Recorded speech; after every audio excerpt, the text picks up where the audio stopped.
कोई भी व्यक्ति जो अच्छा कार्य करता है उसका कभी बुरा अंत नहीं होगा, चाहे इस काल में हो या आने वाले काल में। प्रकृति के विपरीत कार्य करके मनुष्य तनाव से ग्रसित हो जाता है। यही तनाव मनुष्य के विनाश का कारण बनता है। इसीलिए तनाव से मुक्त रहने के लिए धर्म और कर्म का मार्ग अपनाना चाहिए।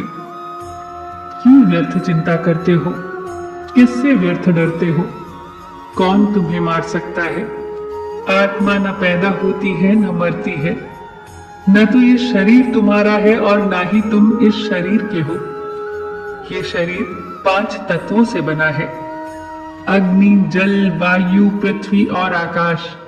और एक दिन ये शरीर इन्हीं 5 तत्वों में विलीन हो जाएगा।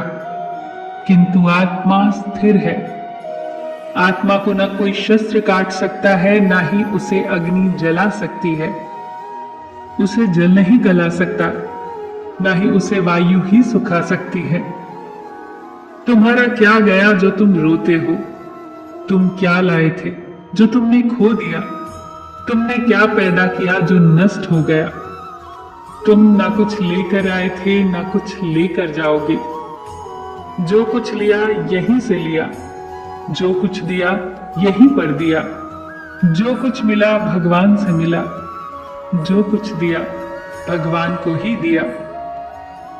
इस बात पर विश्वास रखो कि जो हुआ अच्छा हुआ, जो हो रहा है अच्छा ही हो रहा है, और जो होगा वह भी अच्छा ही होगा। जो बीत गया उसका पछतावा मत करो और भविष्य की चिंता मत करो। वर्तमान चल रहा है। जिसे तुम मृत्यु समझते हो वही तो जीवन है। तुम एक ही क्षण में करोड़ों के स्वामी बन जाते हो और दूसरे ही क्षण तुम दरिद्र हो जाते हो। तेरा मेरा, छोटा बड़ा, अपना पराया, सब त्याग दो, फिर सब तुम्हारा है और तुम सबके हो। क्रोध से भ्रम पैदा होता है, भ्रम से बुद्धि विचलित होती है, और जब बुद्धि का विचलन होता है तो तर्क करने की क्षमता क्षीण हो जाती है, और जब तर्क करने की क्षमता क्षीण हो जाती है तो मनुष्य पतन की ओर अग्रसर हो जाता है। इसीलिए क्रोध से बचना चाहिए। मन बहुत चंचल होता है और मन पर नियंत्रण करना बहुत आवश्यक होता है।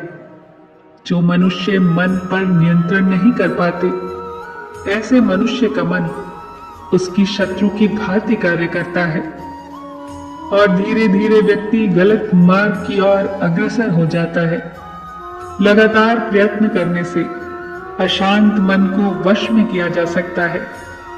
मन को वश में करना सरल भी है और दुष्कर भी। यदि मनुष्य धीरमति और दृढ़ निश्चय वाला हो तो वो सरलता से अपने मन को वश में कर सकता है, और यदि मनुष्य की मति धीर नहीं तो वो दृढ़ निश्चय नहीं होगा। ऐसा मनुष्य जन्म जन्मांतर तक भटकता रहता है।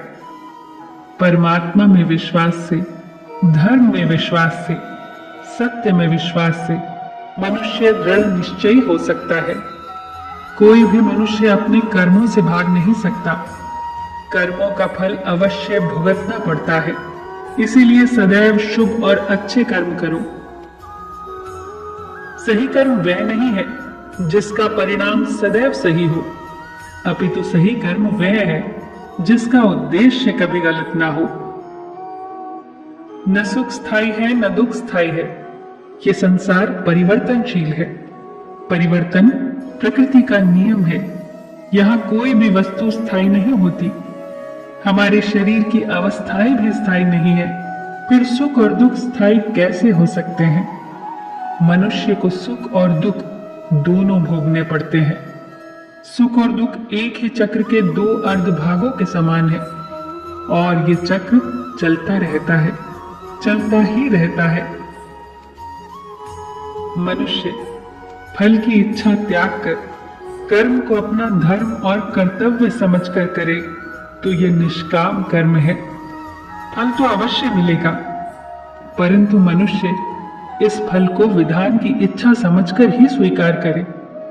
ज्ञानी पुरुष इसी योग को अपनाकर ही कर्म योगी बन जाते हैं। जो मनुष्य फल की इच्छा को ध्यान में रखकर कर्म करते हैं, उनका मन कर्म और कर्तव्य में विचलित हो जाता है। इसीलिए कर्म करो पर फल की इच्छा मत करो। न किसी के मरने का शोक करो, न किसी के साथ नाता टूटने का दुख मनाओ। जिसे तो समझता है कि तेरी मृत्यु के बाद शोक करेंगे, सारा जीवन रोते रहेंगे, वो भी असत्य है। थोड़े ही दिनों बाद उन रोने वालों को तू हंसता खेलता देखेगा। मित्र 4 दिन रोता है, भाई 10 दिन रोता है, पत्नी इससे अधिक रोती है, माता सबसे अधिक रोती है, परंतु सबके आंसू धीरे धीरे सूख जाते हैं और उन आंखों में फिर नए नए सपनों की रोशनी चमकने लगती है। संसार में ज्ञान के समान पवित्र करने वाली कोई वस्तु नहीं है और न ही कोई तत्व है। ज्ञान ही सर्वोत्तम है। जो अज्ञानी है, जिनमें श्रद्धा भाव नहीं है, जो बात बात पर शंका करते हैं, संशय करते हैं, वो तो नष्ट हो ही जाते हैं।